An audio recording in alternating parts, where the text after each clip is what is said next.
இன்றே டவுன்லோட் செய்து உங்கள் ஃபேவரட் ஷோக்களை என்ஜாய் பண்ணுங்க. அடடடடடா.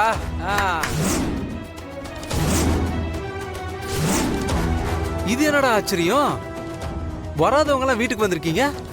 வாங்க வாங்க. மேடத்துக்கு வணக்கம். நல்லா இருக்கீங்களா? நானும் நல்லா இருக்கேன். ஏன்னா நீங்க எவ்வளவு பெரிய உதவி பண்ணிருக்கீங்க. ஆமா, நீங்க பண்ண உதவியால இந்த நிமிஷம் வரைக்கும் ஊர் ஊரா தெரு தெருவா சுத்திக்கிட்டு இருக்கேன். ஆனா நீங்க மட்டும் வாழ்க்கைய ஜாலியா என்ஜாய் பண்ணிட்டு இருக்கீங்கல்ல. ஐயோ, இவன் எப்படி கரெக்டா இங்க வந்தா? வாயை வச்சுட்டு சும்மா இருக்க மாட்டானே. எதையாவது சொல்லி தொலைச்சா என்ன பண்றது? ஆதி, நீங்க ஏதாவது சாப்பிடுறீங்களா? நான் உங்களுக்கு ஏதாவது எடுத்துட்டு வரவா? ஐயோ, கவுனிமா, நல்லா கவுனி. அவர்கிட்ட கேட்டு அவருக்கு என்ன வேணுமோ அதெல்லாம் செஞ்சு கொடு, சரியா? அதானே உன் வேலை. என்ன இருந்தாலும் மாப்பிளையாச்சே.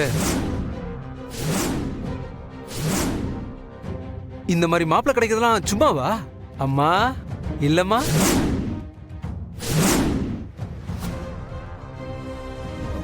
பாருங்க, நீங்க என்ன பேசுறீங்கன்னு எனக்கு சத்தியமா புரியல. முதல்ல நீங்க யாருன்னு நான் தெரிஞ்சுக்கலாமா? இந்த நக்கல் தானே வேணாங்கிறது. நானே நக்கல் புடிச்சவன், என்கிட்டயே வா. என்னையெல்லாம் உன்னால மறக்க முடியுமா? அப்படிப்பட்ட காரியத்தை நீங்க பண்ணிருக்கீங்க? இல்லைங்க, சத்தியமா நீங்க யாருன்னு எனக்கு தெரியல. அதனாலதான் கேட்டேன். ஆமா, இவர் யாருமா? தம்பி, அதுவா, இது பாரதி புருஷனோட தம்பி. ஓ, ஹாய். ஓகே, அப்போ பாரதி ஹஸ்பண்ட் எங்க இருக்காருன்னு உங்களுக்கு தெரியுமாங்க?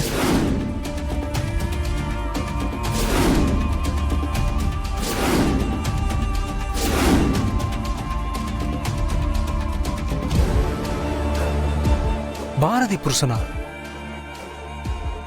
நீ நிஜமாவே பாரதி புருஷனை தான் கேக்குறியா? அது சரி, உனக்கு பாரதி புருஷன் யாருன்னு தெரியாதா? பாரதி புருஷன் யாருன்னு எனக்கு எப்படிங்க தெரியும்?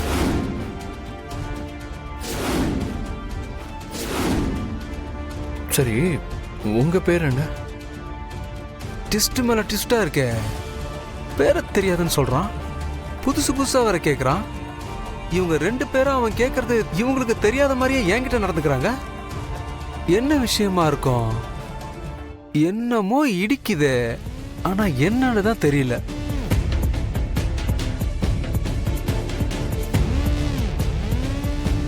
ஹலோ, என்ன காமெடி பண்றியா என்ன? இல்லைங்க, நிஜமாவே அவரை தெரியாம தான் கேட்குறேன்.